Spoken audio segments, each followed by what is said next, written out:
咁我叫 Michelle 啦，我咧就喺加拿大一間藝術大學讀完翻嚟嘅。咁其實我主要最擅長咧，我係做設計嘅，但係我另外對藝術同畫畫都好有興趣。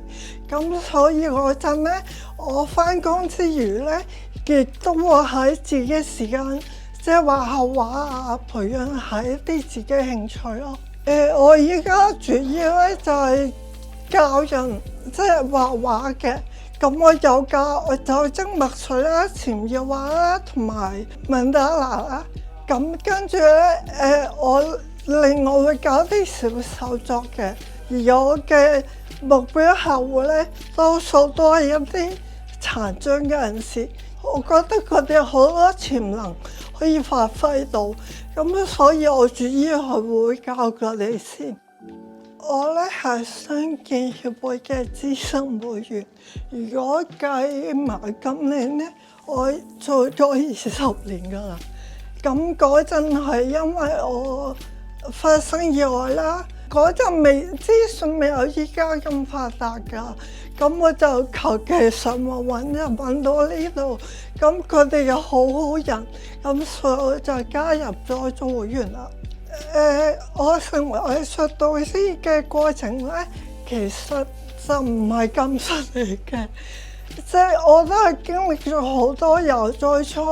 做嘢，即係自己畫嘢擺上網試下先，跟住完全唔識啦，然後膽粗粗走去同傷健協會嘅中國人講，其實我有畫畫呢方面經驗啊，你哋可唔可以俾個機會我啊咁？跟住佢哋就即係話好啦，我俾你去試下教一間學校先。咁我記得我第一次教嗰陣咧，我係好驚，我係不停食螺絲啦，又唔知自己想做乜。咁所以之後嗰間學校都冇再揾我教啦。咁之後就一路都係靠傷健協會幫我揾多啲工作嚟到教畫畫咯。咁中心咧幫我成為藝術導師條路咧，其實佢哋對我幫助好大。但係 Vicky 咧就好好人咯，因為最初咧我係同佢哋做市集先嘅，咁之後佢知道我有教畫畫，亦都知道我係算係自僱人士，咁佢哋亦都係想喺呢方面發展嘅。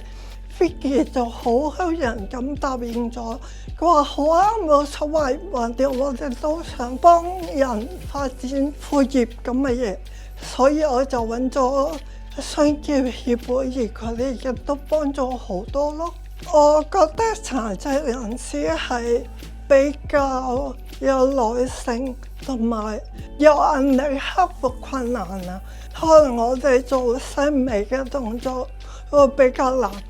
但我哋一定會諗到辦法去做嗰樣嘢咯。同埋我哋譬如揾到份工咧，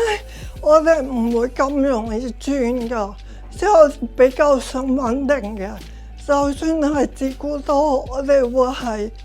都唔會好多心做呢樣再做嗰樣，我哋會向住個方向去咯。我覺得殘疾人士咧有一個最大嘅問題就係佢哋成日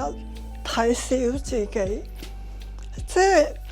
其實殘疾人士同普通人一樣嘅咋，即係可能有好多幫助，我哋會需要開口，但係你哋唔講，啲人唔知㗎。就算健全人士，佢哋有陣都會需要幫助，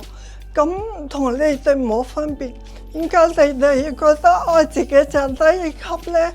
即係如果你克服到呢個心理關口，好多嘢都係可以做到嘅。